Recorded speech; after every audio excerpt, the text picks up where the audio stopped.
Have you ever been in a situation where you've reacted quite out of character and out of line? And then once the dust settled, you realized that what actually occurred really didn't warrant the reaction that you had? Do you then feel incredibly guilty and anxious about the whole situation? If that's the case, then you're probably having an emotional trigger. And emotional triggers are not only very upsetting to us, but it could be outright offensive to the person on the receiving end. Because all you're doing is that you're projecting your past trauma or an emotional situation that you haven't dealt with onto someone or something that's happening right there and there in front of you. And you're basically reacting not just to the situation in front of you, but to your past as well. If you're someone who does that, then you're probably allowing your ego to react to situations rather than your authentic self. Which is why this video will help you understand why you behave or react the way you do. If you haven't been to my page before, welcome. I'm Hamasa. I look at personal development as well as mental and emotional wellness and just day-to-day issues. Do subscribe to my page so that you're up to date with all my content. So first of all, let's look at what an emotional trigger is. An emotional trigger is when an event evokes all the negative emotions in you that you haven't really dealt with or has really scarred you, and you've kept this bottled up, and then something else happens that just triggers your memory and brings back all these negative emotions all over again. So you're reliving your trauma. And the problem is that most times your present tense event doesn't necessarily have a correlation to what happened in the past. But because it evokes the same sort of emotional reaction in you, you are holding on to that pain from the past and associating your current situation to what happened to you in the past. And there's so many things that could trigger us, so that's very down to the individual for you to really look at what it is that you have insecurities about. And if that's something that you buried really deep down inside, like issue with abandonment, for example. If you had a difficult upbringing and one of your parents left, so you've got this emotional trigger associated with abandonment, and then you are in a relationship and your partner is suddenly busy or they're going away on a holiday and it's really triggering you and making you feel uneasy because you think that you've been abandoned again, then that doesn't mean that your partner has now abandoned you. It just means that you're projecting your emotional trigger onto your current situation and they really are not necessarily linked. So the reaction that we have is usually quite extreme. So it starts in a physiological reaction in your body. You start feeling out of breath, you have shortness of breath, you get hot and cold sweat, sweaty palms, very anxious and jittery, and you get butterflies in your stomach, so you feel it all going crazy. And this is when the emotional trigger is now building up for it to burst out of you. The next stage is what comes out of your mouth or how you actually react. So then the reaction happens, then you calm down, and then guilt kicks in. And you cannot forgive yourself for the way you've been or why you allowed someone else to have such a control over your emotions, why you allowed yourself to lose control. It's like you let yourself down, you let the team down, and you just overall feel very bad for the way you reacted.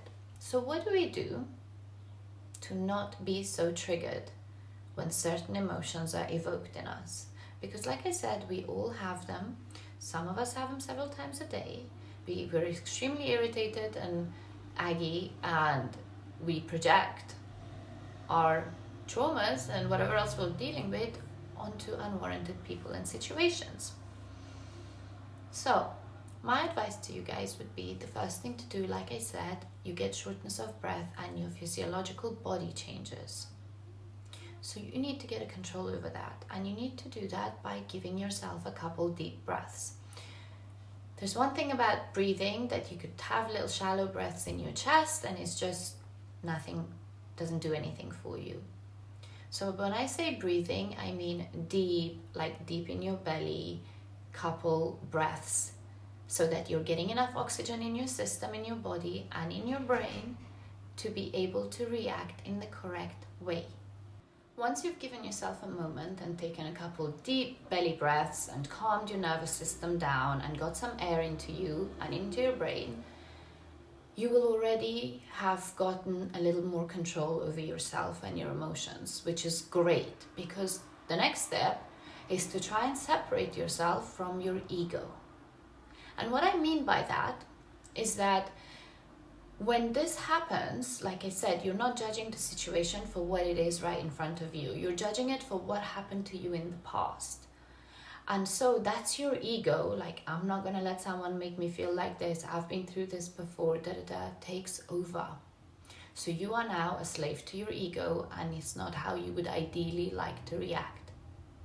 So when you have these doubts about your partner abandoning you, and they're not picking up your call, and you've been trying to ring them a couple times, your ego would be like, it's happening again, he's doing something wrong, or she's doing something wrong, and she's abandoning you, you need to react, you know how this goes, so you need to give them a piece of your mind. Instead, that's the ego speaking. You need to then have a conversation with your ego and really look at the situation and be like, but are they abandoning me? Is that really what's happening? Or am I just projecting that? They could be asleep, they could be busy, they could be somewhere where they don't have reception. So you're making a mountain out of a molehill. And it doesn't need to be like that. If you could just differentiate between your ego and what it's really feeling and see, is that actually relevant to my current situation? Or am I just really getting carried away with my thoughts? Then most times you realize that it's completely irrelevant to what's happening. And my final word of advice to you guys would be to just get control over your emotional triggers, is the part of self-acceptance. Now, if you look at the context of why you're reacting the way you're reacting, then you're probably well within your right to feel as you do emotionally. Because like I said, physiologically, you're going through that trigger and emotions all over again. So you're reacting like that because it's very raw and you're very hurt. And you're allowed to react like that. So on the odd occasion that this happens, understand that I did it because this brings back bad memories, and it comes from a place of hurt, and it happens, and next time I'll be more conscious and I'm aware that I reacted this way because of my trigger rather than the situation at hand. And in that instance, you can then take ownership for your reaction, apologize, and make amends where needs be. So self-acceptance and understanding and allowing yourself to feel this way, and understanding that you're human and we all have these reactions and sometimes we lose control, and so I react like this because this is the hurt or the trauma or the scar that I haven't healed and worked on. Because remember, triggers are our teachers. They're there for a reason.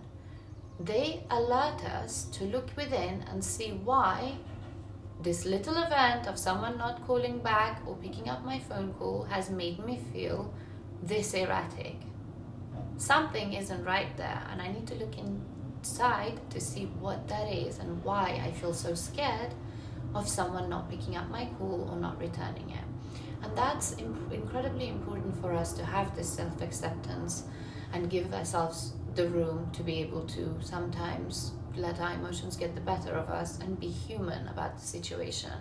Because then when we have this self-acceptance, we won't be feeling so guilty about reacting and the situations that we do now. The self-punishment that we go through after reacting in a bad way will kind of won't impact us as much, because our trigger, once we're aware of it and we understand and take ownership of it, then won't take the better of us. I really hope you guys found this video helpful. Please do share it with someone if you did. Please subscribe to my channel if you haven't already, and like and comment on this video, and I'll see you guys here again next week. Thank you for watching. Mwah.